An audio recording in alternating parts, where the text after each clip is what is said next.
ថ្ងៃនេះក្រោកពីព្រឹកឡើងរៀងសើដោយសារតែយប់មិញនឹងមានកម្មវិធីដាក់រៀងជ្រុល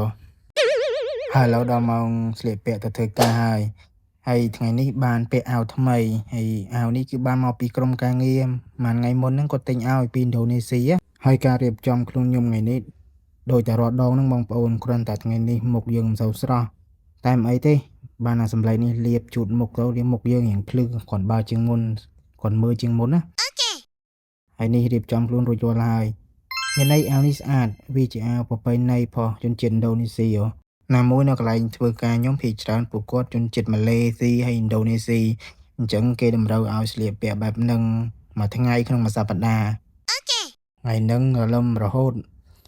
តែមិនអីទេមានឆាត់បាំងទៅធ្វើការហើយជូនពរថ្ងៃថ្មីបងប្អូនអរគ្នាសំណាងល្អទាំងអស់គ្នាអរគុណសម្រាប់អ្នកទស្សនាវីដេអូមួយនេះកុំភ្លេច follow សម្រាប់វីដេអូក្រោយ